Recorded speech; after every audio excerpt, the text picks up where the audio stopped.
गौतम बुद्ध के मठ का यह नियम था कि उनका कोई शिष्य जब भी कभी बुद्धत्व को प्राप्त कर लेता तब उसे कहा जाता कि एक दिशा में चले जाओ और आसपास के जो लोग हैं उनका ज्ञान वर्धन, उनकी जो आत्मा और चेतना जागृत करने का प्रयास करो और उनको सद्मार्ग पर लाना है। उनका एक शिष्य था जो 6 साल से मठ में रह रहा था और तपस्या कर रहा था। एक दिन वह परेशान हुआ और सोचने लगा कि मेरे गुरुदेव ने मुझे आदेश क्यों नहीं दिया। इसी बात पर नाराज होकर वह गौतम बुद्ध के पास गया और कहने लगा कि मेरी तपस्या में ऐसी क्या कमी रह गई? क्या मैंने ज्ञान अर्जित नहीं किया और अब तक आपने मुझे आदेश नहीं दिया कि आप जाकर किसी दूसरे जगह पर अपना ज्ञान बांटो, और क्या मैंने बुद्धत्व प्राप्त नहीं किया है?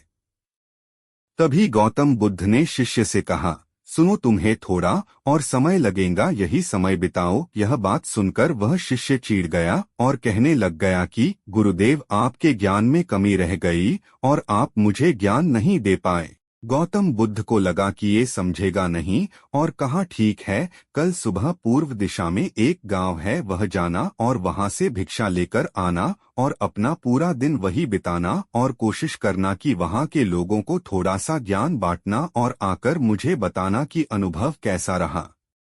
वह शिष्य बड़ा खुश हुआ और उसको लगा कि अब तो बात बन गई, अब मुझे आदेश मिल गया, और वह दूसरे दिन सुबह पूर्व दिशा की उस गांव में चला गया और शाम में जब वापस आया तो हाथ में पट्टी बंधी थी और हाथ पैरों पर चोट निशान थे।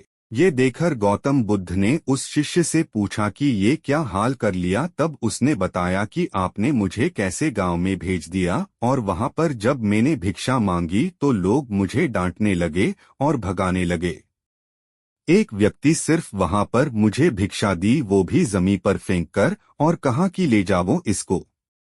इतने बुरे गांव में आपने मुझे ज्ञान बांटने के लिए भेजा, अब आप मुझे कल किसी और गांव भेज देना, मैं जाकर के ज्ञान वहां देकर आता हूं।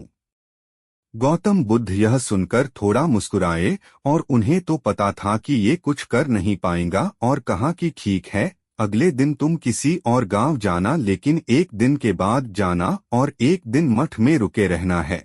अब की बार गौतम बुद्ध ने अपने दूसरे शिष्य को उस गांव में भेजा जहां अपने उस शिष्य को भेजा था, और शाम में जब वह शिष्य वापस लौटा था तो उसकी भी हालत वही थी और हाथ पैरों में चोट लगी और पट्टी बंधी हुई थी।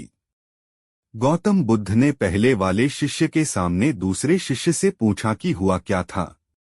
तब उसने कहा कि जिस गांव में आपने मुझे भेजा था वह के लोग बड़े भोले भाले हैं, भिक्षा दे नहीं रहे थे, और एक व्यक्ति ने मुझे जमीन पर फेंककर भिक्षा दी और मैंने उसे स्वीकार कर लिया और उसे आशीर्वाद दिया कि तुम्हारा कल्याण हो।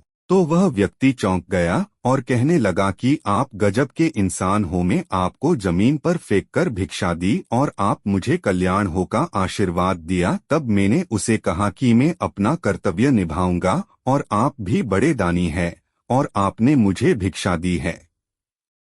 उसके बाद में जब वह से निकल रहा तब मैंने देखा कि एक बच्चा बीमार था और मैं जंगल में गया तब वहां से जड़ी बूटी लाने, और जब मैं लौट रहा था तब कुछ लोगों ने मुझे पकड़ लिया और पूछने लगे कि यह जड़ी बूटी कहाँ लेकर जा रहा हूँ। तब मैंने उनसे निवेदन किया कि मुझे छोड़ दो, एक बीमार छोटे बच्चे की मदद करनी है, और तब उन्होंने मुझे छोड़ दिया। जब मैं गांव में वापस आकर उस बच्चे की मलहम पट्टी कर रहा था तो तभी गांव वाले मुझ पर हमला करने लगे। तब उस दानी व्यक्ति ने जिसने मुझे जमीन पर फेंककर भिक्षा दी थी उसने गांव वालों को रोका और कहा कि यह ठीक व्यक्ति है और इसे अपना काम करने दो। जब मैंने जड़ी बूटी लगाई तो बच्चा ठीक हो गया और सब मेरे लिए तालियां बजाने लगे। सभी गांव वाले कहने लगे कि कल फिर आएगा गुरुदेव, मुझे कल फिर उस गांव में भेजिएगा, क्योंकि वह बड़े ही भोले लोग हैं, समझते नहीं है, बस प्यार बहुत है, और अब की बार कोशिश करूंगा कि थोड़ा प्यार और उनके पास पहुंचाने का और ज्ञान उन तक पहुंचाने का। वो सब ज्ञानी तो लेकिन बस जब अनजान व्यक्ति से बात करने में डरते हैं।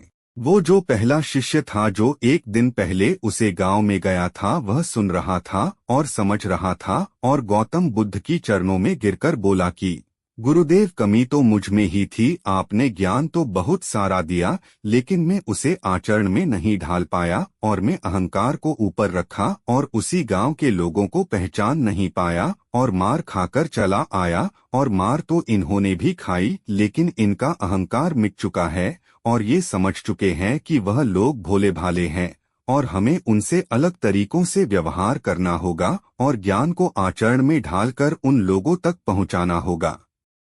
सीख। अच्छा इंसान बनने पर ध्यान दीजिए, अच्छा समय अपने आप चला आएगा। हम अच्छा समय लाना चाहते हैं, लेकिन अच्छा इंसान नहीं बन पाते हैं और सारी गड़बड़ बस यही हो जाती है।